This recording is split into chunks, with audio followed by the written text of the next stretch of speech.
Football fans, we are back. It is Draft Nation. Here we go once again as we go over all of the prospects and everything you need to know for the NFL draft. It is going to be in Pittsburgh at the end of April. And at Draft Nation, we've got it all for you. Make sure you check us out at www.draftnation.com. With me, as always, is the main man here. It is Joe 412. My name is Brian Anthony Davis. Joe, how are you, buddy? I'm well, man. Looking forward to talking some draft with our guys from SIS. Yes, and here we go. James Weaver, we're welcoming to the show. He is research and development an analyst with Sports Info Solutions, going on about 4 years now. Graduated from Penn State in 2020 with degrees in statistics, economics, and he is, like a lot of us here, delusional Pittsburgh sports fans. James, how are you doing today?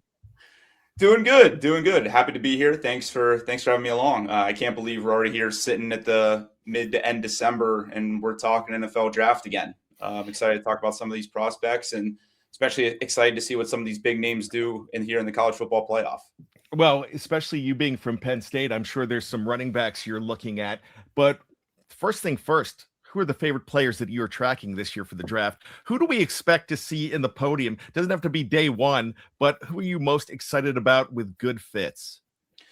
Yeah, so naturally, as a Penn State graduate, I have to talk about Ohio State wide receivers. So I'm gonna start off and bring up Carnell Tate. I'm really excited to see what his draft stock's going to rise here come April. He's an excellent route runner. Sure-handed, 0 drops in 2025 so far this year. He's been that Emeka Egbuka type receiver that Ohio State had last year for Julian Sayin as that number 2 behind Jeremiah Smith. He's reliable. He can get the job done when he needs to. His 3.8 yards per route run is the highest in Power 4. He's a big play receiver. 42.4% of his catches result in an EPA or 1 or higher, or what we call at SIS is our boom rate. And that's second in Power 4 as well. So can do it downfield, can do it in the intermediate side of the field as well. And yeah, he's also got a high average depth of completion, which was 6th in Power 4 this year. So really excited to see what his draft stock looks like. Draft stock improves coming down the stretch here through the process and see what he does here in the playoff. Yeah, I think it's funny you mentioned Carnell Tate. As a Michigan guy, I mentioned him last week too, and had to stop myself from speaking. But he ended up in Draft Nation's top 5 in our analysis of wide receivers last week, and for all the same reasons. I mean, the guy's he everything he does is almost what a professional receiver is already doing. I mean, Ohio State just churns them out. So I'm glad to see that you highlighted him. But let's talk a little bit about surprises too. I mean, this was supposed to be the year of Arch Manning and Lenore Sellers and Drew Aller and Garrett Nussmeier, and the only one that's really going to be coming out is it looks like Nussmeier, and Aller have to come out. But this year has just changed so dramatically, from the surprise perspective. Who are some of the folks that you've seen as hot risers? And talk a little bit about that from where you sit at SIS. Yeah, so I mean, you brought up the quarterbacks, and I'm sure we'll talk about them in a little bit. But yeah, it's been an absolute topsy-turvy way in terms of quarterbacks. I don't think many people expected Dante Moore to rise this quickly here at Oregon. He's only got 17 starts under his belt, and he's had a fantastic year for the Ducks. 6th in our independent quarterback rating, which takes out things like drops, and it focuses more on the independent side of the quarterback skill and production. Tied for 12th in adjusted net yards per attempt as well. So seeing him fly up boards has been certainly something to see. And there's a lot of people out there now that think he's going to be the top quarterback taken in the class. Another guy that I have as a surprise is David Bailey, the defensive end from Texas Tech. Transferring in from Stanford, there was a lot of eyes on him. Many people thought that he already was the best transfer in the portal class last year. But I don't think anyone thought he was going to play himself into a top 10 pick, which is what it's looking like here. He's the best pass rusher in this year's class. He leads the nation with 71 pressures. He's the leader in our pass rush total points metric, which encapsulates all player production level metrics. We also have a expected pressures above expectation, given where you're aligned on the field, what down it is, and a few other factors. and his 11.5% pressure above expectations is off the charts, and it is tops in college football. So he's really come on strong with that whole Texas Tech defensive front that's going to make a push here in the playoff. James, let's go ahead and look at those guys that have lost ground now. You know, we've seen some guys that have dropped like stones, and they're starting to drop now, who maybe back in April when the draft ended were looking at sure things for the class of 2026. Who do you got there? Yeah, I have a couple guys on the defensive side of the ball before hopping into the quarterbacks here. But two of the guys I got, the first one, TJ Parker from Clemson. He was projected to be a first-round edge rusher and be in that top 10, top 15 conversation as a pass rusher. But he's took a significant step back in terms of production. He's got 10 less total tackles for loss than he has last year, 6 less sacks, barely above average in expected pressure rate on expectation. So he's taken a dip back in production level from a Clemson defense and a whole Clemson team that's struggled the whole season. So that's a little tough to see. We'll see if he can work his way back through the combine process. But he's kind of looking like a mid-round pick now after he was projected in the first round. And then, another guy on the defensive side of the ball, unfortunately, for my own heart, is A.J. Harris, the cornerback from Penn State. He was projected to be a top first-round pick as well. And it was a pretty disastrous year for him. I don't want to sugarcoat it, but he was benched at times this year. He allowed a 155.8 quarterback rating against, which is super high. He's six total points below average from a replacement player perspective. And there was times like during the middle of the year where he was pulled out and benched, specifically that game against Northwestern when he got burnt to that post or out in the corner of the end zone. So unfortunately, his stock has fallen, kind of like the whole Penn State season. But those are two guys that stuck out to me the most. How about sleepers? I mean, I think that's a fun category only because people that watch this, listen to it, read our stuff, they're always looking for those, diamonds in the rough, those kind of guys. From my perspective, I like Bryce Lance out of North Dakota State. I mean, I know that's Trey Lance's brother, so it's a little bit of a cheat. He's got, bloodlines that might put him in there, but dude's averaging around 21 yards a catch. And I realize it's ND State and things like that, but do you have any sleepers that you can shed some light on that some of our folks might scratch their head and say, aha, I'm going to do a little bit of research on them?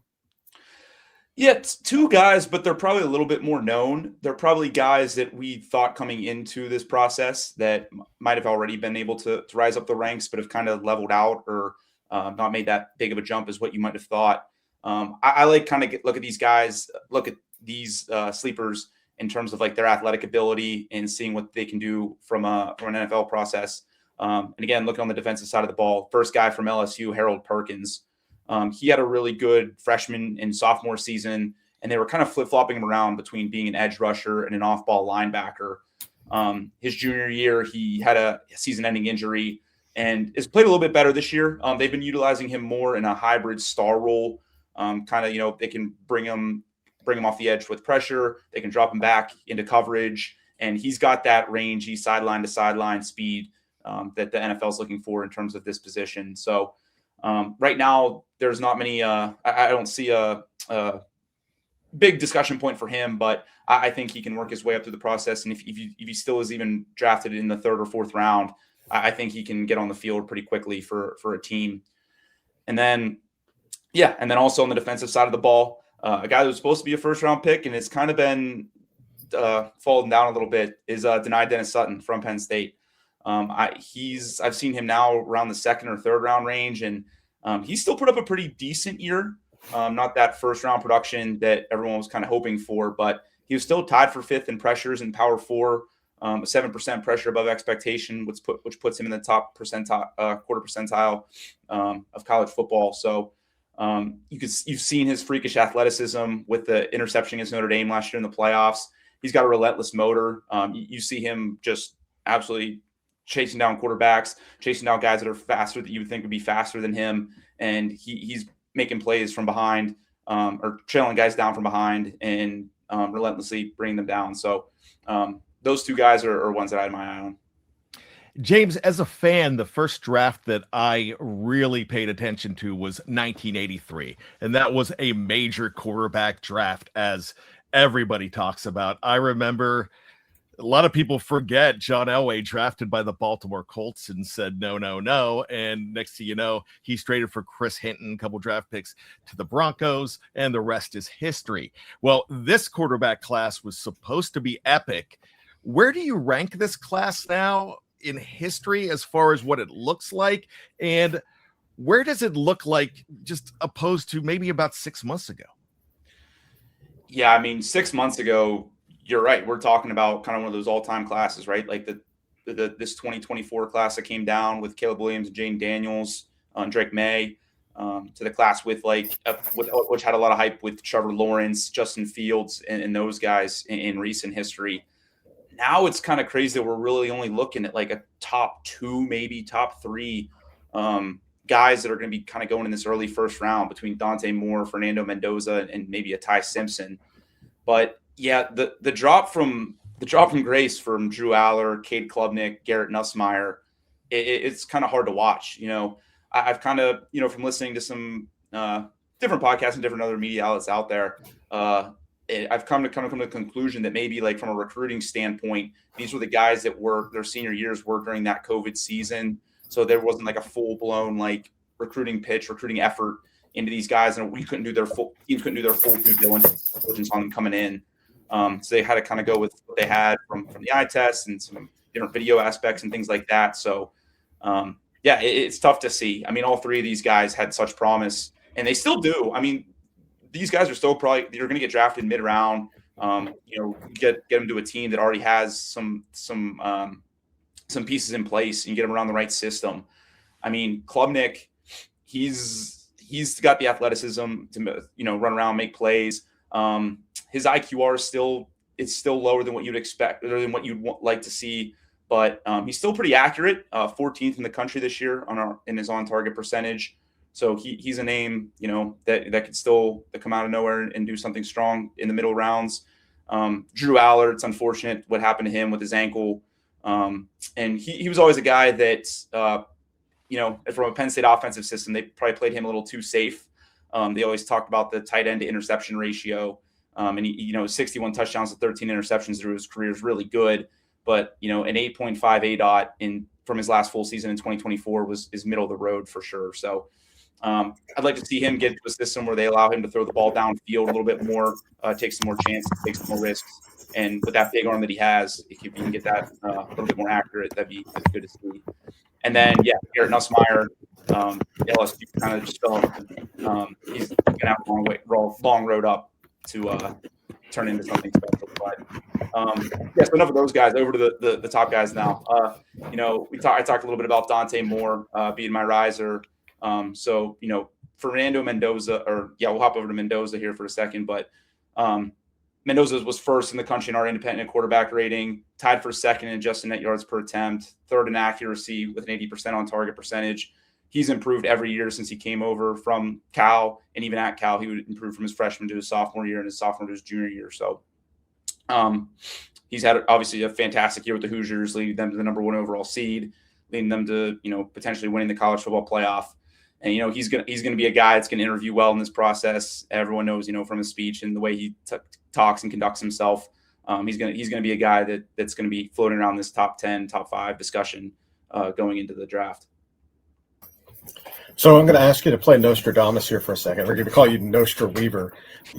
Close your eyes for a second. And it's April 23rd, 2026. You're in Pittsburgh, sitting on the Draft Nation stands, and first pick overall comes up.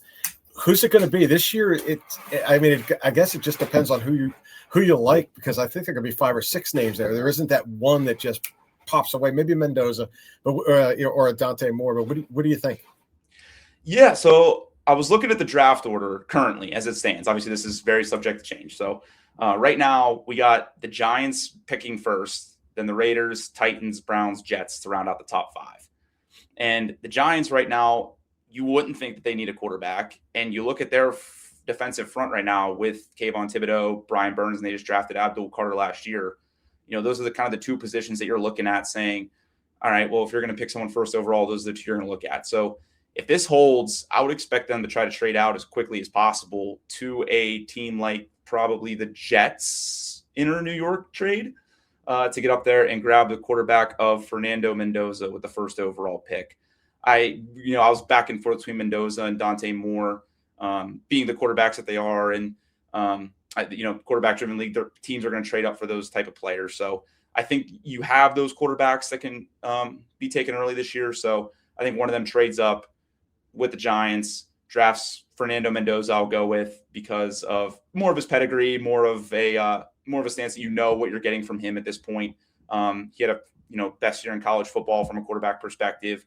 Dante Moore probably does have a little bit more of that upside that you look for, but I like to pick more of sure things and be a little bit more high floor, I guess, than higher ceiling when I'm looking to a first overall pick perspective.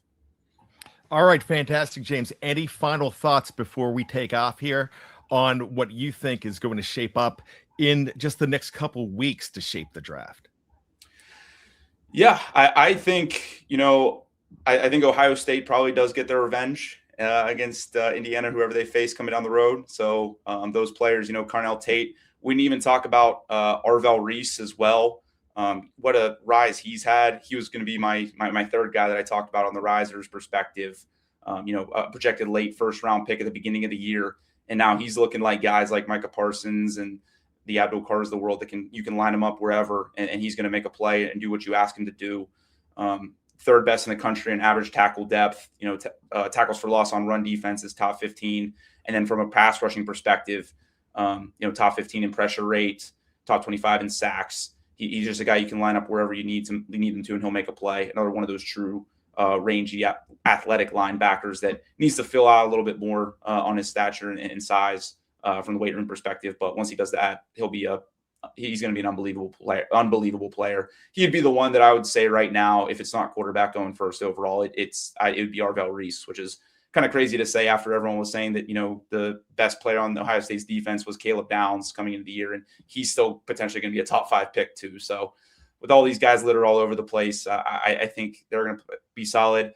I do see Oregon making a run. So I think Dante Moore, it's going to be interesting to watch him, see how he plays in these games. Obviously he's got what people are, what the book say is a pretty easy one against James Madison here. So we'll see how that turns out. But going up against the Texas Tech defensive front in a quarterfinal potential matchup, that's going to be one where I think scouts and a lot of the scouts and a lot of the pros out there watching these games and evaluating are going to say, oh, he can do this against this defense in Texas Tech. He's got somewhere to go here. So I think keep an eye on Dante Moore here in the playoffs. Joe, any final thoughts or any final questions for James? No, I mean, who do you have in the NCAA championship? I mean, I like your thought on Oregon, and I like Georgia, but what do you think? I think it's Ohio State and Oregon. I think Oregon's going to beat Indiana. I think they get their revenge. They're kind of playing better ball at the right time. That game against Indiana, they were a little bit banged up, and throughout the middle of the season there where they were struggling a little bit, they were down at DeCorey and Moore. They're down some guys on the defensive side of the ball, but they're all getting healthy. They're coming together at the right time. And this is a team loaded with talent. And, you play Indiana, a team on a neutral field that hasn't really seen that much playoff action other than the Notre Dame game last year. I guess Oregon the same way, but I don't know. There's some sort of revenge and a higher talent side on the Oregon pool. And then, I think Ohio State kind of trounces their way to the national championship. I know Georgia's sitting there looking very good after beating Alabama, but I think there's something up there with Ty Simpson from Alabama that he's kind of struggled down the stretch, and there's some rumors about being a little bit injured or banged up. So I think it's going to be an Ohio State-Oregon final, and I think Ohio State pulls it out again. With what you just said about those 3 teams, the Big Ten offices must be really smiling right now. Oh, yeah, absolutely. I mean, that's kind of been the point all year, right? Big Ten was the most top-heavy out of the 2 between them and the SEC. The SEC, went 5, 6, 7 teams deep. But at the end of the day, the cream of the crops in the Big Ten. And I think we're going to see 3 out of those 4 in the college football semifinals. James, one more question. Where can everybody find you?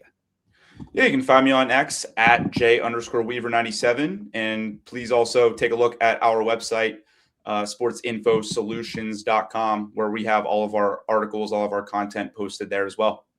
Joe, where are we finding you these days? DraftNation.com, my friend. All right. For me, I'm going to be on my couch soaking all of this stuff up. And, and remember, while Draft Nation may be off the air, we are always on the clock for you. James, thanks again for coming on the show. We will talk to you soon.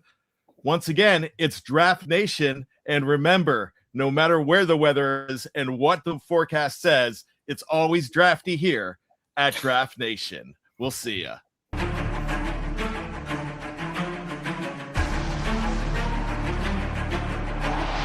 Yeah.